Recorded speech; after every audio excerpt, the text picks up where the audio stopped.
Okay, good evening, everybody, and welcome to tonight's special program, The History and Performance Practices of the Negro Spiritual with Dr. LaToya Lain, hosted by the Bruce Springsteen Archives and Center for American Music at Monmouth University. I'm Melissa Ziobro, the center's curator and a history professor here at Monmouth. We are hosting this educational program in advance of our second annual Move On Up Gospel Sing Off and Celebration, which will be held in person this Saturday, May 10th, from 2 to 5 p.m. in our Pollock Theater. That event is free and open to all. The first and second place winners of the Sing Off will be awarded $10,000 and $5,000 to support their ensembles. You can get all the details you need for that event at springsteenarchives.org. Before we dive into chatting with Dr. Lain, just a few housekeeping details.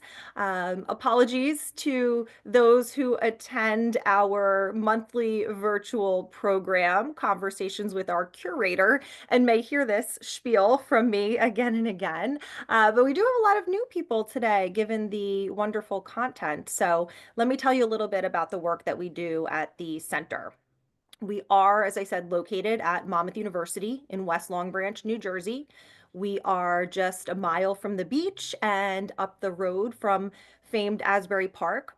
We preserve the legacy of Bruce Springsteen. We are his official repository. And we celebrate the history of American music in all its diversity of artists and genres with our exhibits, programming, and publications. As a public historian, I'm particularly excited about using music as this very accessible prism through which we can explore our shared past. So, we at the Bruce Springsteen Archives and Center for American Music are in the midst of building a brand new 30,000 square foot facility, which is scheduled to open in the spring of 2026, just in time for America's 250th birthday.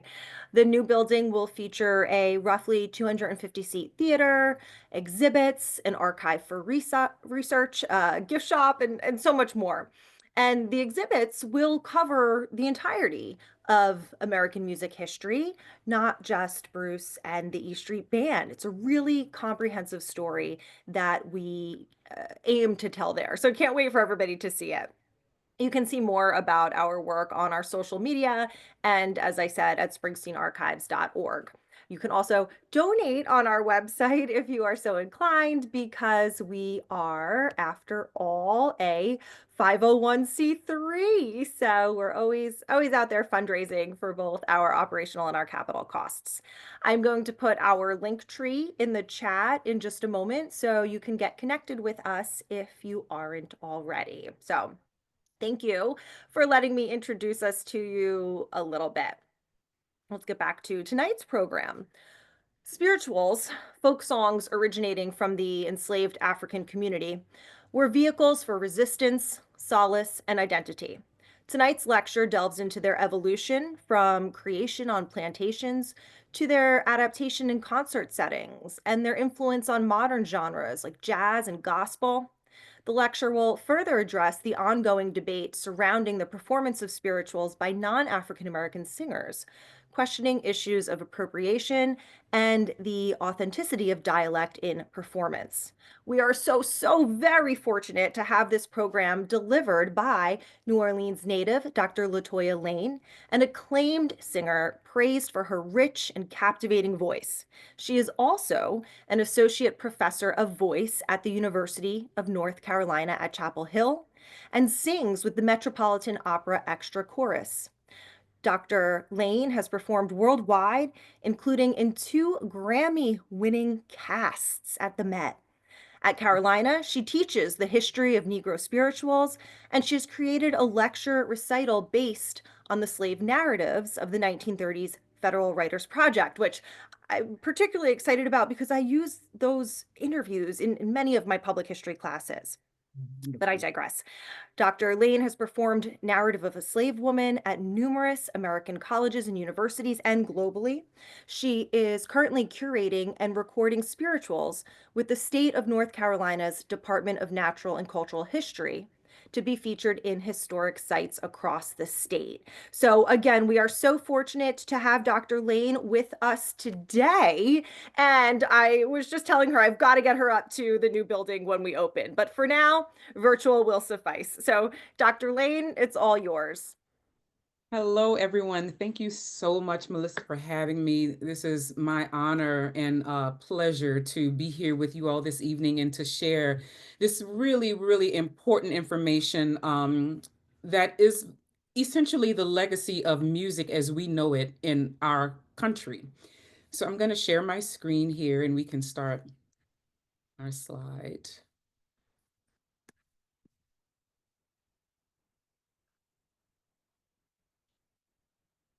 So about at this point, maybe 2 years ago, I attended the university's Studying Slavery Consortium, and this was founded by the University of Virginia in 2016.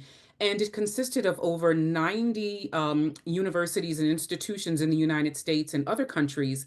And they came together to promote this sort of collaboration and examine the histories of slavery and racism. And so in 2023, the conference was held at UNC Chapel Hill, and it was planned by our commission, the University Commission on History, Race, and a Way Forward, which during that time, it provided recommendations to the chancellor and examined the archives and the history to help to develop teaching curriculums for the university. So during the conference, I had the pleasure of sitting in some of the presentations by my colleagues, and one of them that really resonated with me and stood out to me, her name was Dr. Allison Upshaw, excuse me, and she's an assistant professor of voice at Stillman College. And she presented a program entitled Voices of the Enslaved, a Dramatic Interpretation. And during her presentation, she reenacted the slave narratives, but she told them in the story in the style of the African griot. So, if you're not familiar with that term, the African griot is literally the African storyteller. It was the West African storyteller specifically. This person was a singer, they were a musician, and they were the community's oral historian. And so they trained to excel as orators and lyricists and musicians. And this person kept the record of all of the births, all of the deaths, the marriages, and they maintained those records orally, of course, through generations of a specific village or a family. Let me play a little slide of the African griot just to give you an example of what some of the music may have sounded like. And let me know if you can hear it.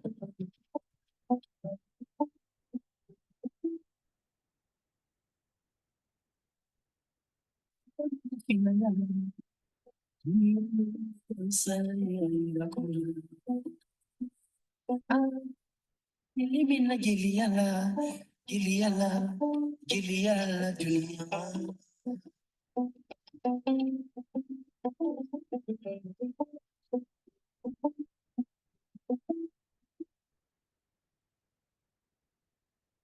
Gilele buma, nagina gile buma mana.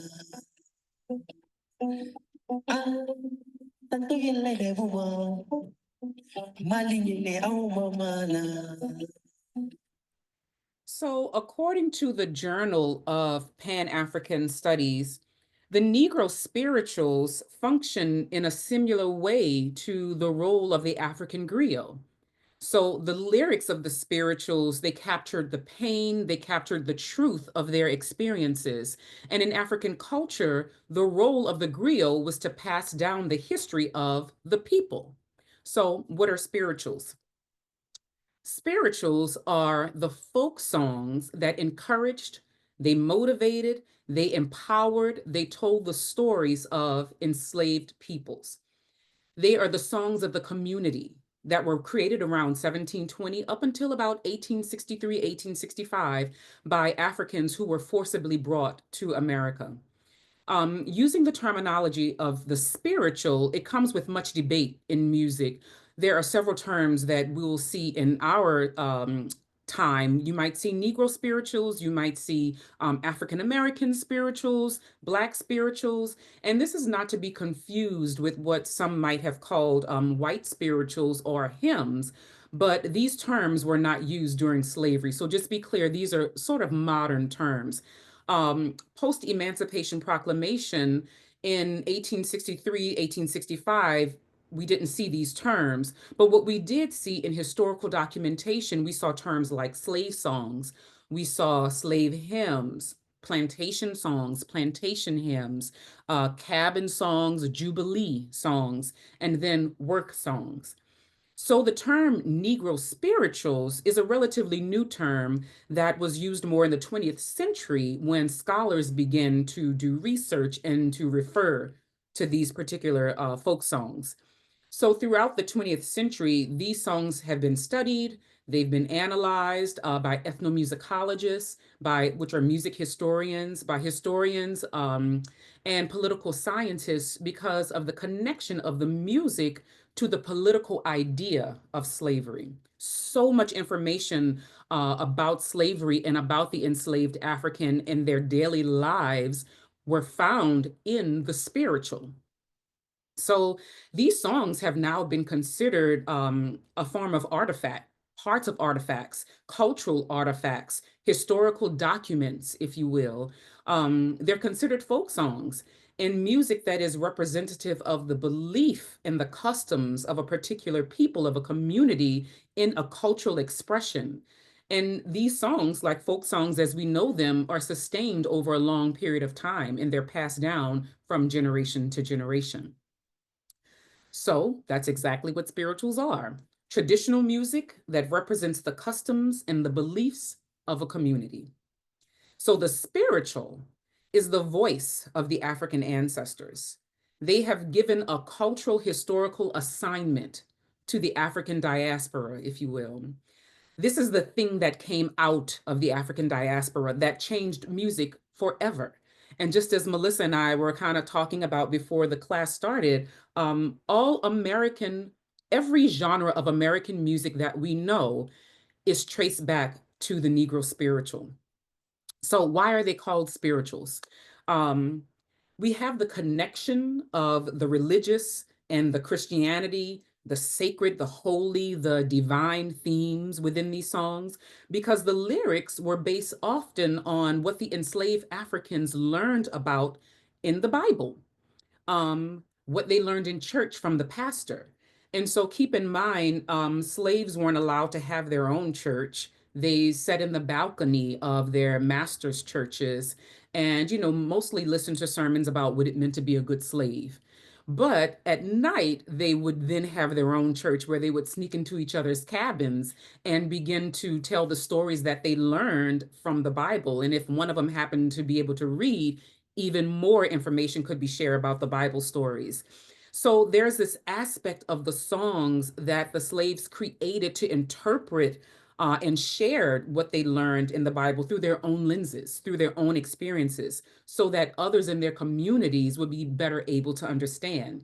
For example, when the slaves read about, the Israelites in Egypt, they saw themselves in that position. And so we have the spiritual, let my people go. When Israel was in Egypt land, let my people go. And the slaves internalized that story because they identified with the Israelites being in captivity. So, because they couldn't have their own church, they created an environment where they felt safe to express themselves culturally and religiously. So there's some different types of spirituals. We have sorrow songs, shout songs, jubilee songs, signal songs or code songs, work songs, field hollers, and then children's game songs. A couple of examples. I'll play you some examples of the first one. This is a signal song or code song. And just to give you a little idea of what that means. So When they were working in the plantation, the enslaved Africans were not allowed to speak. They weren't allowed to talk to each other, nor were they allowed to be quiet because the overseer or the master thought that they were plotting to escape. But they were allowed to sing. And they knew just the songs to sing to let each other know that something was getting ready to happen. They were planning or plotting to do something, whether it was escaping or whether it was some form of rebellion.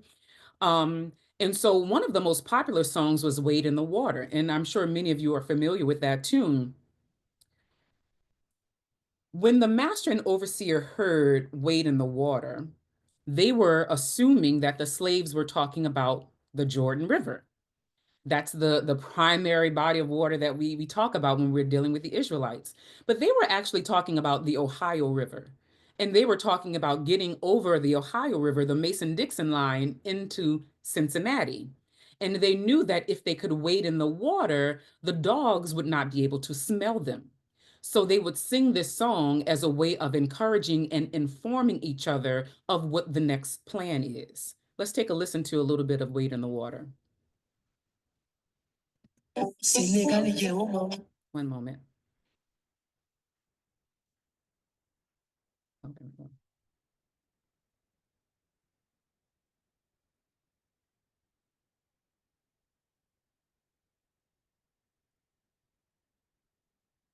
Wade in the water, wade in the water, children, wade in the water. Gods are gonna trouble the water. See that band all dressed in white. Gods are gonna trouble the water. The leader looks like the Israelite. Gods are gonna trouble the water. Wade in the water. Oh, wade in the water. Children, wade in the water. God is gonna trouble. Gods are gonna trouble the water. Oh. Another example of a type of song was called the work song. And this was a very rhythmically driven piece, and it allowed the slaves to keep a certain rhythm, and it kind of helped the day to go by faster. Take a listen to an example of work song. And if I had listened, but the roses, hear the church in rhythm. I could been at home, I could been at home, and the roses dead, and the roses dead. Well, I wouldn't listen, well, I wouldn't listen. Got to run and run, got to run and run. First thing I know, first thing I know, I was still outbound, I was still outbound. Well, I got in jail, well, I got in jail, with my mouth pulled down, with my mouth pulled down. Well, now I'm in the pen, well, now I'm in the pen, and I can't get out, and I can't get out. It's long gone, it's long gone.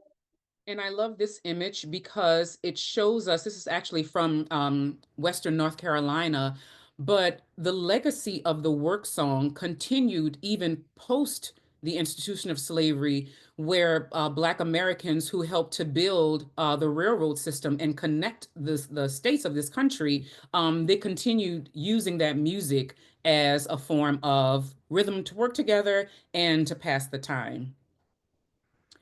So these songs were passed down from generation to generation by the oral tradition, and the creation of new melodies was continually revived by the influx of new Africans coming to America.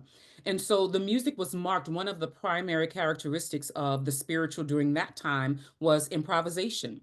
Also, communal participation, as you just heard, call and response, which we'll talk about. And then we often heard the call and response because we had the soloist, the leader, and then the congregation. Initially, it was the congregation, but soon it became the other participants who joined in with a sort of refrain that was essentially improvised. They made it up on the spot. So we had this repeating chorus. So of course, single composers at this time weren't known by name. This was all anonymous music that was just shared orally. Um, some of the spirituals that we know, these composers borrowed or combined verses from several different folk songs and even some Protestant hymns.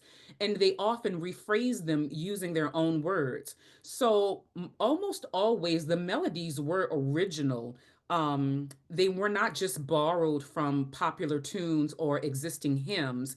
The melodies were actually African by nature and brought over with the influx of Africans brought to America.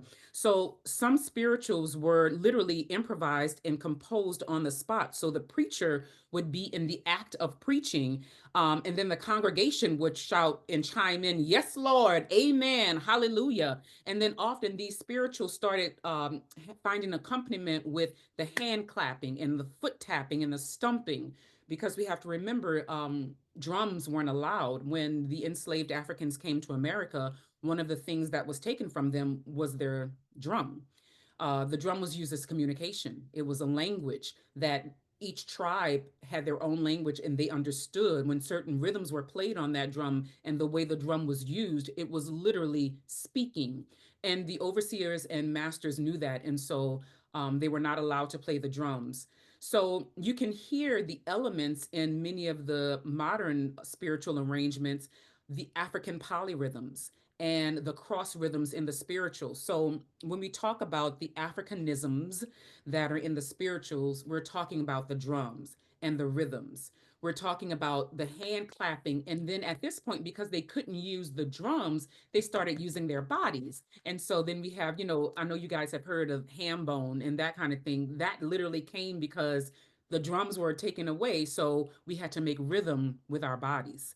The dance, call and response, repetition, improvisation, and then, of course, the oral culture and passing it down.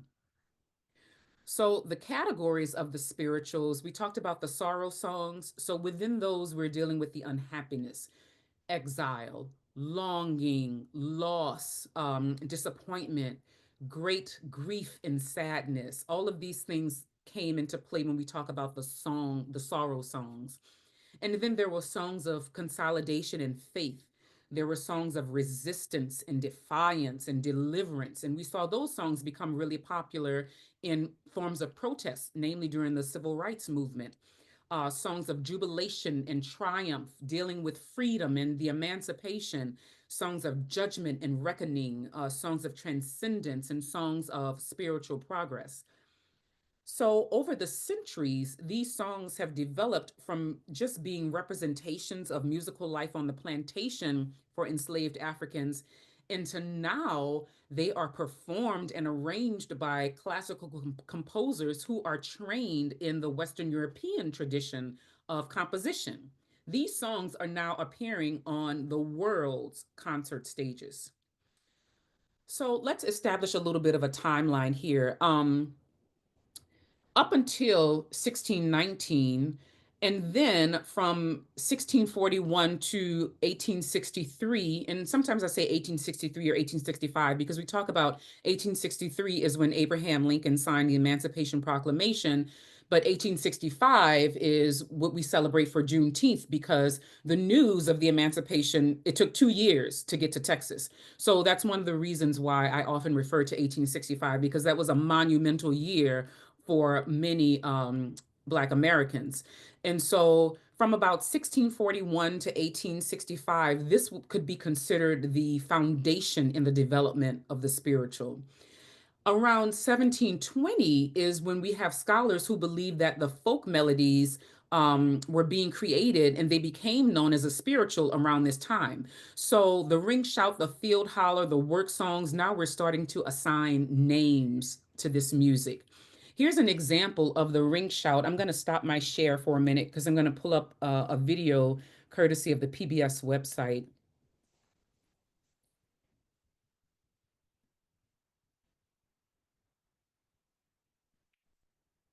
But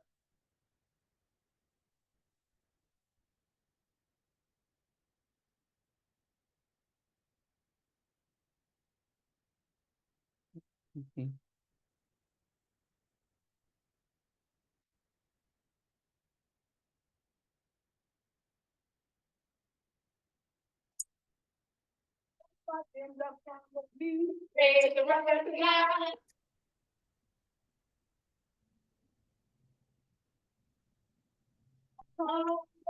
This is an example of the ring shout.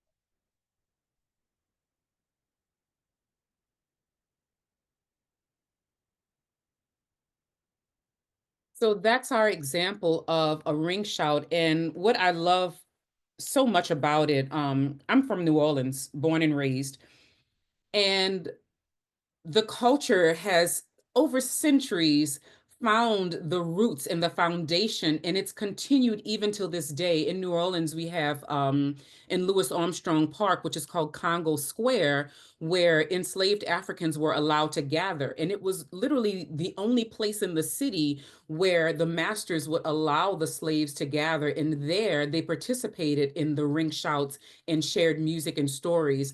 And I was doing a research project about the relationship between enslaved Africans and Native Americans during that time.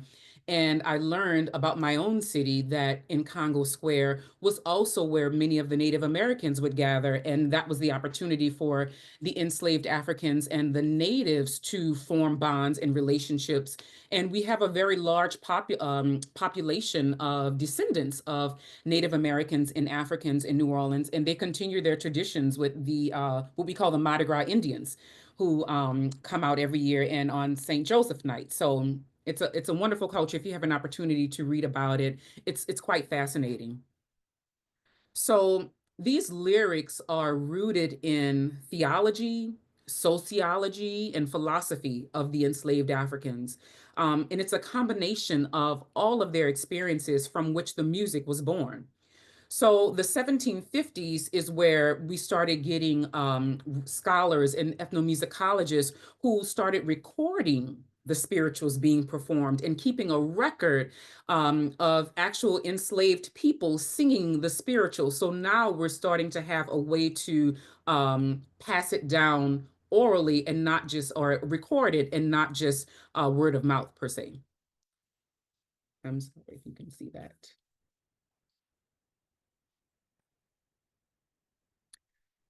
So around the 1820s, the spirituals became more of a political voice. So now we're getting into the aspect dealing with emancipation. And in 1861, we know this is when the Civil War began, and 1863, the Emancipation Proclamation was signed. So slavery was abolished, and the period of creation of the spirituals in terms of its foundation, many scholars believe that it concluded with the Emancipation Proclamation. And so now we're getting into a new period, the next period, where we've gone from creation and now we're looking at presentation and adaptation. So 1867 to about the 1930s, another form of documentation began. And here, the melodies are now being collected, notated, written onto manuscript, published, and then analyzed by music scholars. And so many of these analytical scholars and musicologists begin to notice, and they remarked in their notes, they commented on the difficulty and the challenging harmonies of many of these spirituals. And needless to say, they attributed this to the rootedness in African tonality. So from the 1870s to the 1940s, we begin to see the spiritual show up in minstrel shows, and then on to Broadway shows, Hollywood movies, and musicals. One of those Broadway shows that's considered an opera now that we saw the presence of the spiritual was Gershwin's Porgy and Bess. So 1871, we have the Fisk Jubilee Singers. They begin to concertize the spirituals and use the arrangements of the classically trained composers, and they went on a tour to raise money for their school. And from that tour, they went all over the world singing these melodies, and the spirituals gained popularity outside of the institution of slavery for the first time. They got really popular in Europe, and Europe embraced them. And then that's when America began to embrace them. And it's so funny that happened also with jazz. It wasn't until jazz went to Europe and to Paris that America, embraced it. So also in 1871, the concert arrangements of these spirituals for choirs began to be performed. So spirituals began to inspire African American poets, and then in turn, in the 1890s, we had the blues that came out of this experience, which could be considered by some a secular spiritual. And then out of the blues came country music. And so you see the timeline there. Um, in 1901, the composers begin to create the instrumental arrangements of spirituals for concert performances. And from 1916, composers started creating the art song arrangements for spirituals for concert performances. And so the short definition of art song is basically the equality between text and music. So before, music was always a supporting factor in a song. Now, with the invention of art songs, the poetry is just as important and is equal to the musical and the music. It's no longer considered an accompaniment, but now it's more of a duet between the two. In the 1920s, we now have jazz musicians who begin performing interpretations of specific spirituals. For example, Louis Armstrong released recordings of different spirituals. In 1921, the spirituals begin to merge with gospel music. So one thing I want to note, spirituals and gospel music are not the same. Sometimes we hear them used interchangeably, but that's incorrect. The spiritual is actually the folk music of the enslaved people, and the gospel music is just another genre that came out of the spiritual, just as all other American genres did. So in the 1930s, the spirituals developed this international voice thanks to the Fisk Jubilee singers and then other Black American opera singers who began to tour, like Marian Anderson and Paul Robeson and Roland Hayes. And they took these wonderful tunes and melodies all over the world. And from 1939 onward, the spiritual became the part of the protest. So now we're starting to see the spirituals like We Shall Overcome show up in the civil rights movement, another opportunity to tell the stories of the community.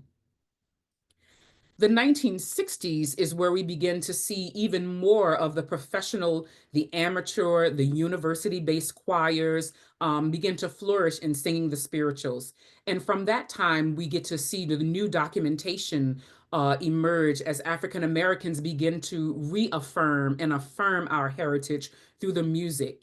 It took time to get here. If you notice, the spirituals begin to develop an international voice in the 1930s, and it wasn't until the 1960s that Africans in America begin to embrace it and reaffirm our heritage, because during that time, quite frankly, Black Americans wanted to distance themselves from anything associated with the institution of slavery.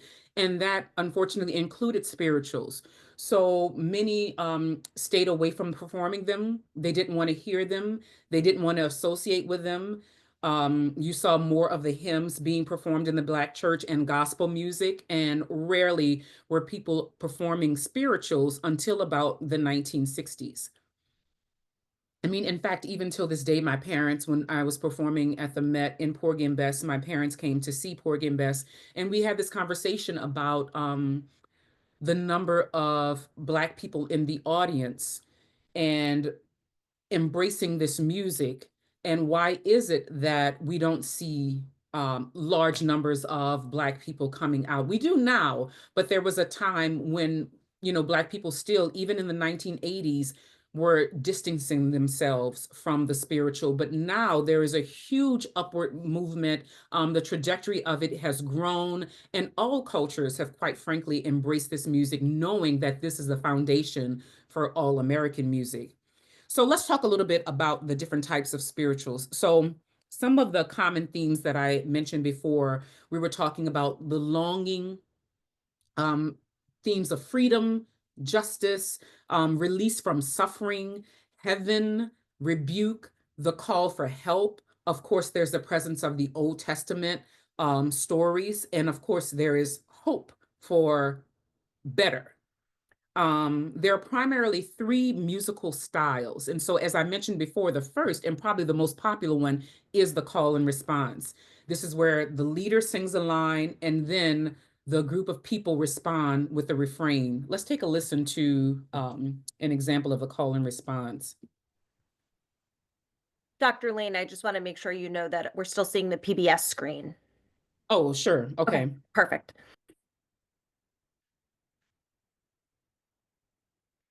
There we go.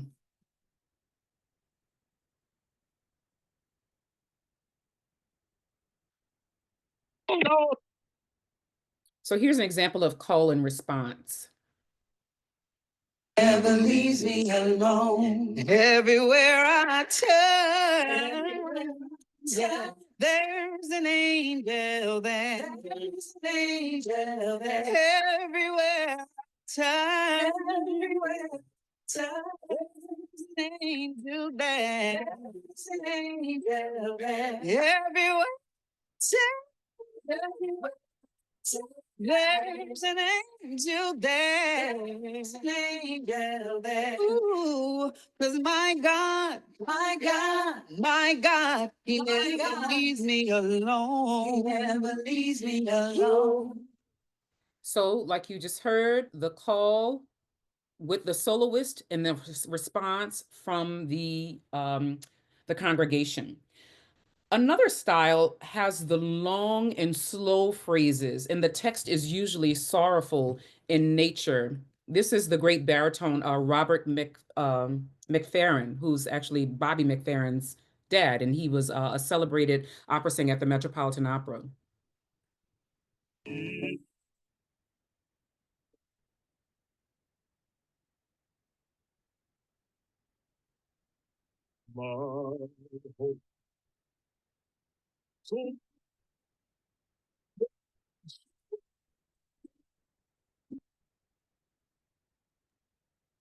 We don't quite have the audio here on this one, Dr. Lain, just so you know.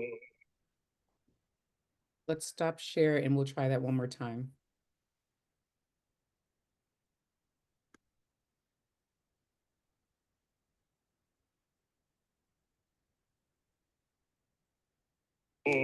All perfect. I want to cross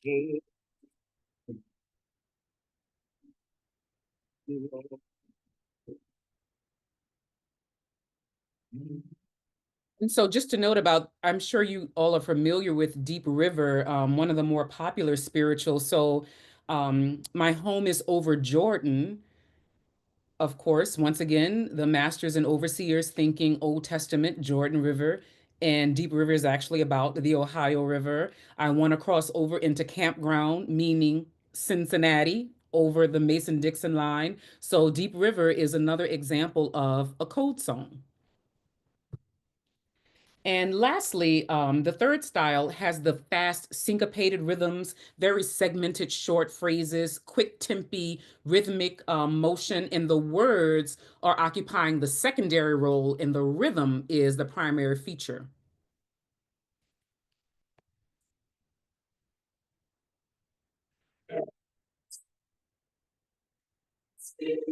Syncopation.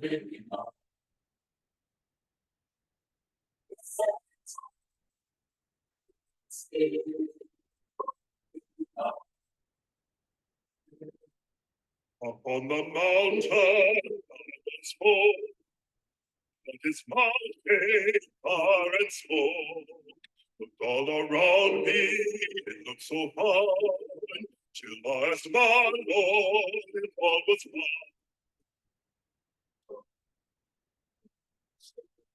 So throughout that rhythm, every time I feel the spirit moving, that's the syncopation. So let's talk a little bit about dialect in the spirituals. So this is a really interesting topic that my students and I love to engage in because they have a lot of questions and they're not sure if the spiritual was written and it doesn't have dialect, do I add it? If there is dialect, do I take it away because I'm not Black? And so I love having this conversation with my students, and I hope that they walk away informed and empowered as an American because I remind them that slavery and these spirituals are not Black history. This is American history, okay? This is a part of all of our story.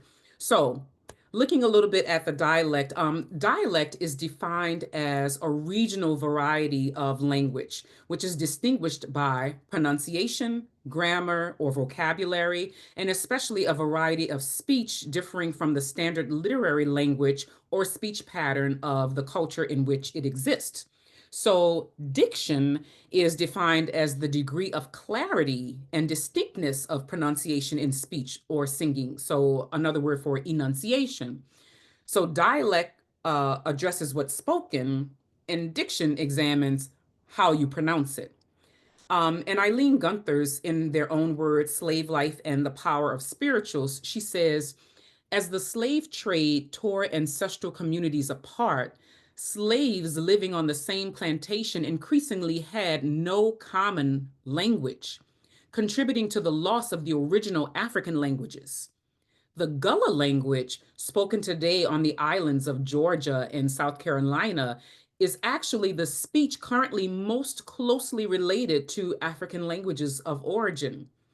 James Weldon Johnson and his brother Rosamond explained that the evolution of the Negro dialect in America was the result of the efforts of the slaves finding a way to establish a medium of communication between themselves and their masters.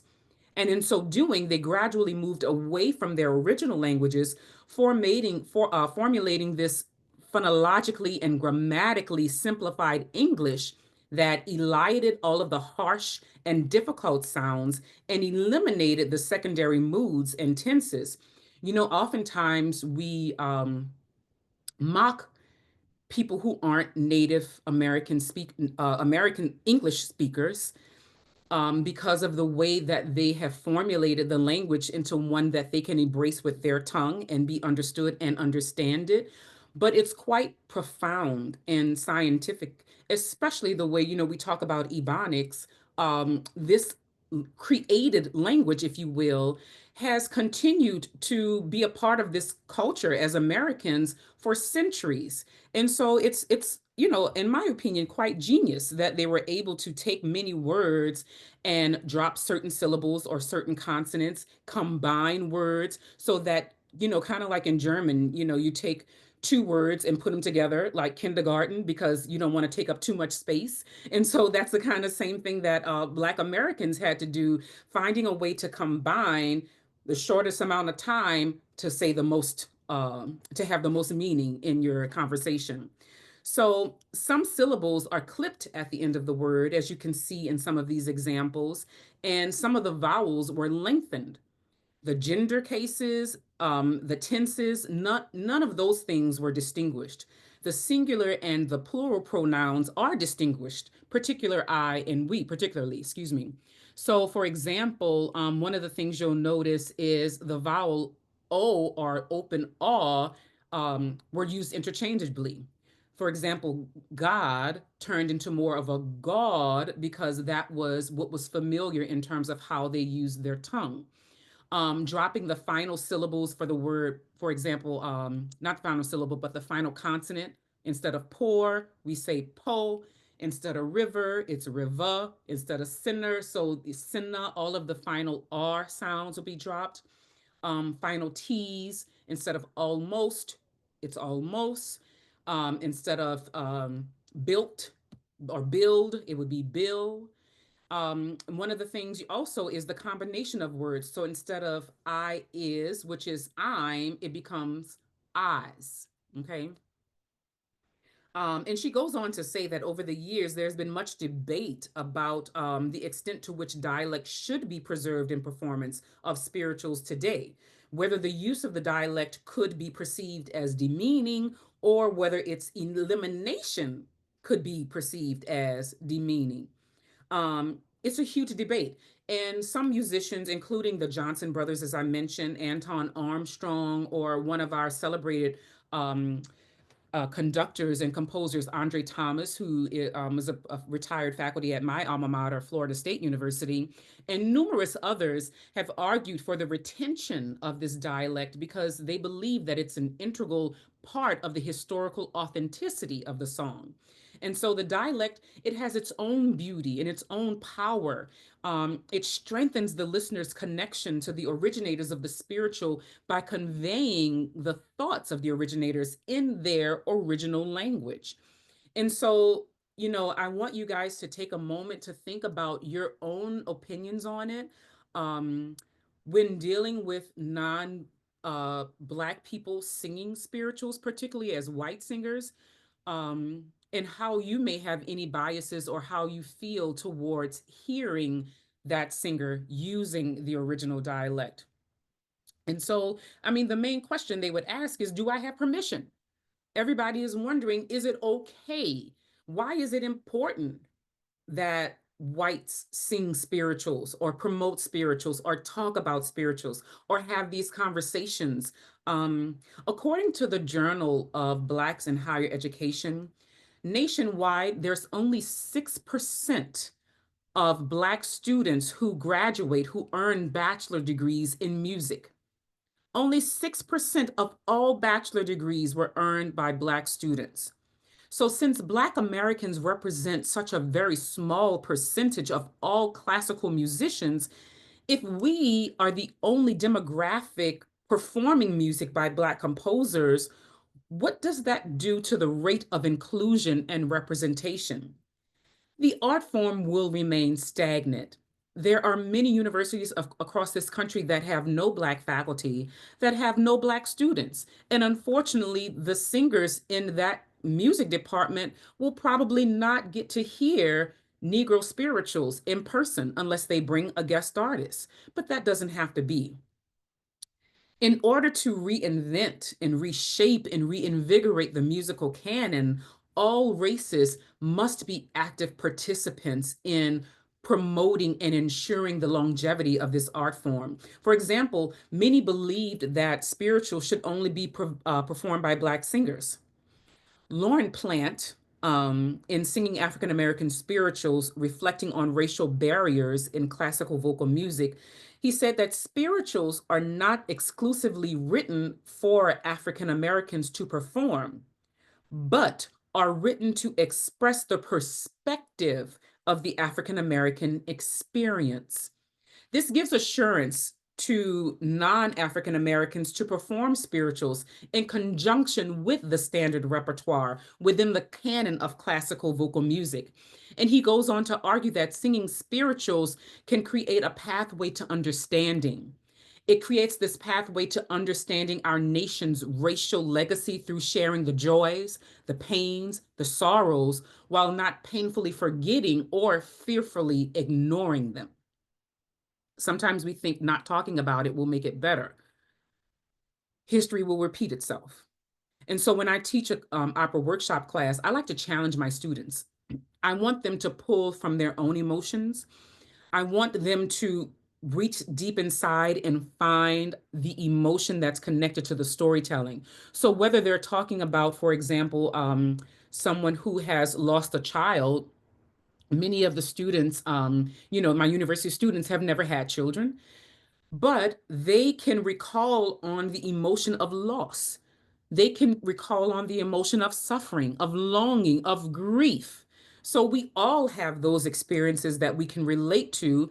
And particularly in these spirituals, we can draw on that. And your audience will see the connection in that because you've made it personal. Um, we've all felt love. We've all felt abandonment. We've all felt hopelessness. And so the Countess, when I sing Marriage of Figaro, I draw those same emotions that I would as if I was singing a spiritual. those emotions are raw and they're real. And of course, there are opportunities for us all to explore this diction and the dialect, specifically when performing pieces by composers who set poets that were adamant about the dialect being used or being adhered to. Poets like Paul Laurence Dunbar, who inspired many other poets of the Harlem Renaissance. But we must simultaneously remember that the approach to this music is no different than you would if you were singing German Lieder.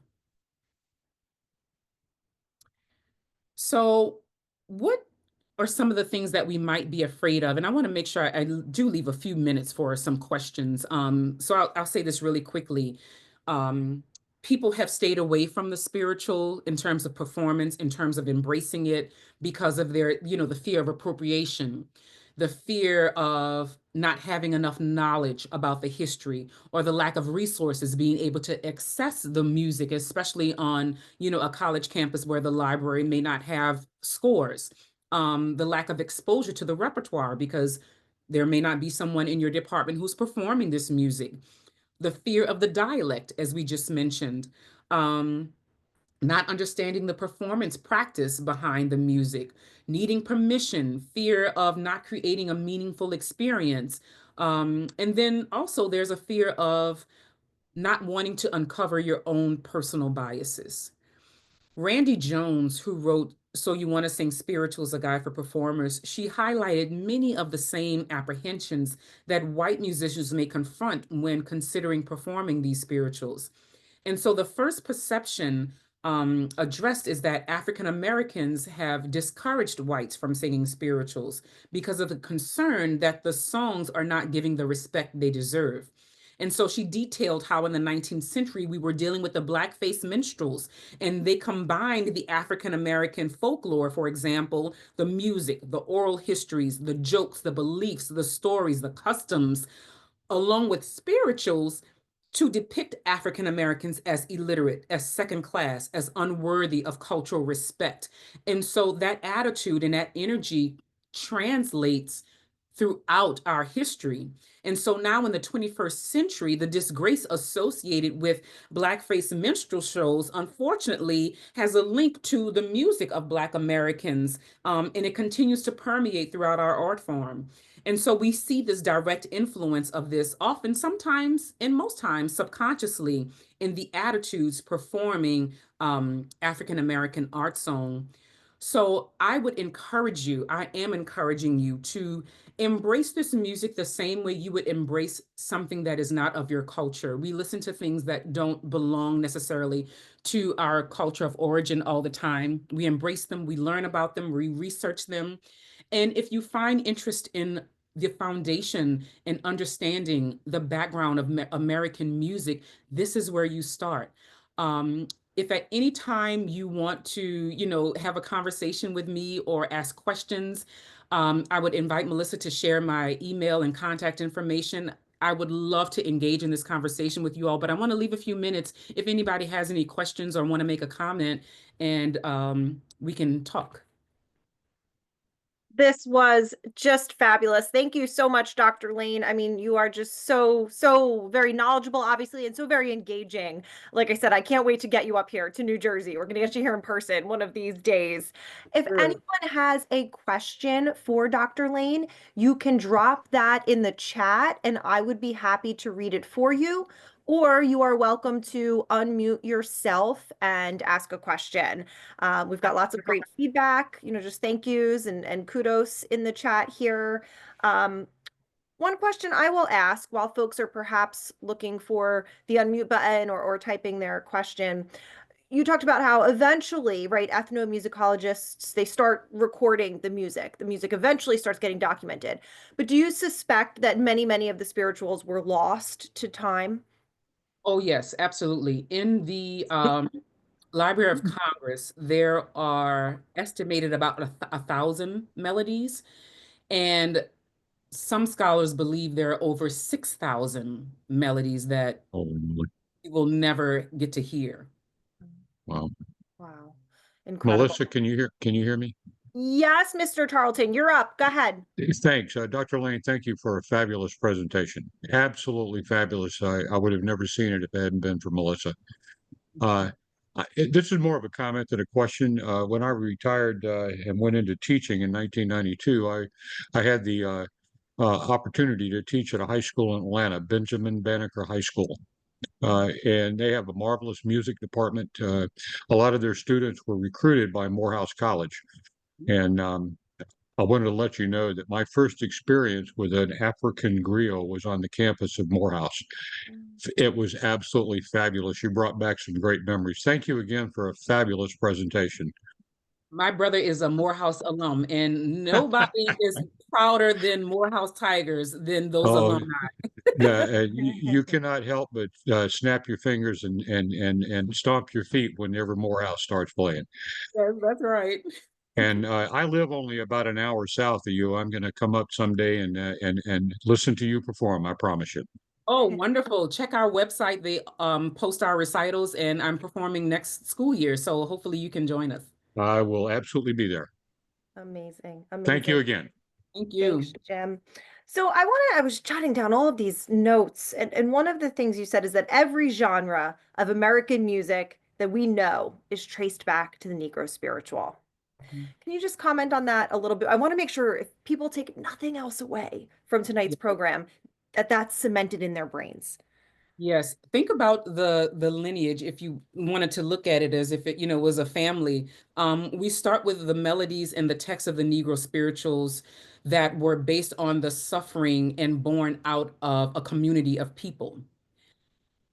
If I jumped and skipped ahead to the 20th century when hip hop was invented, that's literally the story of hip hop. It was born out of the community and the storytelling of the people. Also, the rhythms that are present in hip hop, the way the language was used, we see that with the African griot and how he told the story using rhyming words, using the rhythmic pattern. And so, backing up, we talked about out of the spiritual, we started to see the blues, which people begin to describe as the secular spiritual. And then from the blues, I always joke, I heard that Ike Turner, who, was Tina Turner's husband, said that country music was blues with an accent. And so now we've gotten to the point in this century where many African Americans are starting to reclaim space within the country music community and educate fellow Americans about the history of country music and the influences of the spiritual in it. And then, of course, from blues and country, we have R&B, and we can't forget rock and roll was born from that same lineage. And so you can find all of the elements that we talked about in the spirituals, whether it's the text, whether it's the rhythms, whether it's the melodies that were used, whether it was the way that it was formulated and developed, can all be traced right here, homegrown in the spiritual. Amazing. And I want to be so respectful of Dr. Lane's time. So we're almost at an hour, but I'm going to get in this last question from Jennifer in the chat.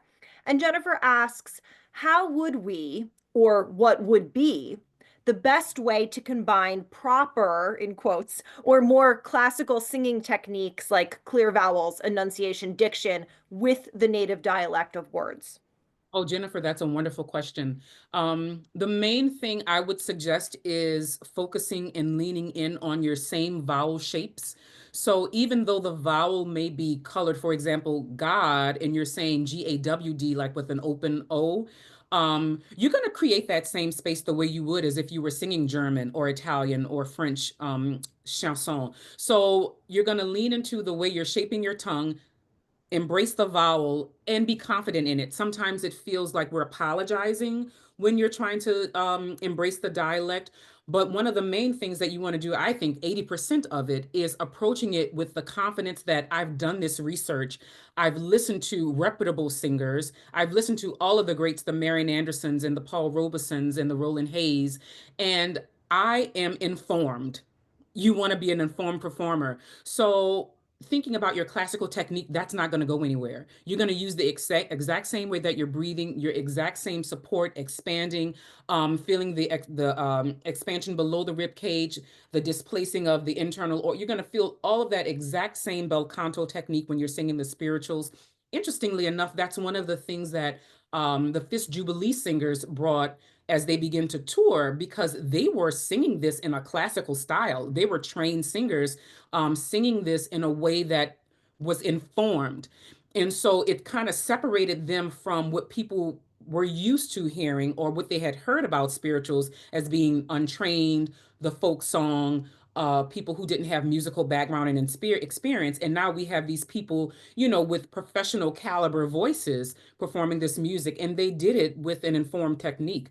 So the exact same way you sing everything else, that's how you're going to approach the spiritual, and embracing the dialect with all the confidence because you've done the research behind it. Amazing. Well, Dr. Lain, we are at the end of our hour. Were there any concluding remarks that you'd like to make? Because I want to leave the ball in your court. Oh, sure. I just want to encourage you guys to just do a deep dive on YouTube and go down a rabbit hole and just start clicking and listening and sharing it to your Facebook and encouraging your friends and family to listen to this music and to embrace it. And if you find something that you can't quite connect to, find the underlying emotion, and then you'll find that same emotion and find ways to be able to relate to the experiences of the enslaved Africans, because this music belongs to all of us. Amazing. Thank you so much. Everyone, if you enjoyed tonight's program, Dr. Lain was generous enough to let us record it. So it will be on our Springsteen Archives YouTube, and you can share it with folks from there. Dr. Lain, you're a great sport. I know what it's like to try to condense a semester-long class into 1 hour, and you did a tremendous job. Thank you. So everybody, remember, gospel music came out of spirituals, and we want to see all of you in person at our celebration of gospel music this Saturday, Monmouth University's Pollock Theater, 2 p.m. Thank you so much, everybody. Have a great night. Thank you so much. Thank you all.